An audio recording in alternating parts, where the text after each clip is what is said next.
महर्षि वेदव्यास, जिन्हें कृष्ण द्वैपायन के नाम से भी जाना जाता है, हिंदू धर्म के एक महान ऋषि और महत्वपूर्ण पौराणिक व्यक्ति है जिन्हें भगवान विष्णु का अवतार माना जाता है। उनका जीवन और कार्य भारतीय साहित्य और संस्कृति के आधार स्तंभ है। वेदव्यास की पूरी कहानी माता पिता वेदव्यास का जन्म ऋषि पराशर और सत्यवती, एक मछुआरे की बेटी के यहां हुआ था।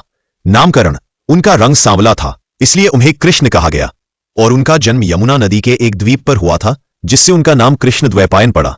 बाद में वे वेदों के ज्ञान का विस्तार व्यास करने के कारण वेद व्यास के नाम से प्रसिद्ध हुए। शिक्षा, जन्म के बाद ही उन्होंने अपनी माता से आज्ञा लेकर तपस्या के लिए वन प्रस्थान किया और गहन तपस्या व अध्ययन किया। प्रमुख योगदान, महर्षि वेदव्यास का भारतीय धर्म ग्रंथों में अतुलनीय योगदान है। वेदों का विभाजन, कलयुग में मनुष्यों की कम होती स्मरण शक्ति और धर्म के प्रति घटते रुझान को देखकर उन्होंने एक विशाल वेद को 4 भागों में विभाजित किया। ये 4 भाग है: ऋग्वेद, यजुर्वेद, सामवेद, अथर्ववेद। इस विभाजन के कारण ही उन्हें वेदव्यास की उपाधि मिली। महाभारत की रचना, उन्होंने विश्व के सबसे बड़े महाकाव्यों में से एक महाभारत की रचना की। उन्होंने गणेश जी से इसे लिखवाया जबकि वे स्वयं बोलते गए।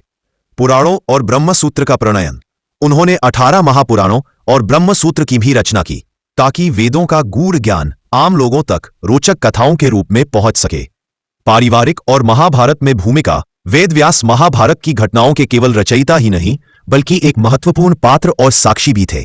नियोग परंपरा, जब हस्तिनापुर के राजा विचित्रवीर्य की निसंतान मृत्यु हो गई तो उनकी माता सत्यवती, जो पहले वेदव्यास की भी माता थीं, के आग्रह पर वेदव्यास ने नियोग प्रथा से उनकी दोनों विधवा रानियों अंबिका और अंबालिका को संतानें दी। धृतराष्ट्र, पांडु और विदुर, अंबिका से धृतराष्ट्र जन्म से अंधे, अंबालिका से पांडु पीले रंग के कमजोर शरीर वाले और एक दासी से विदुर धर्मज्ञ का जन्म हुआ।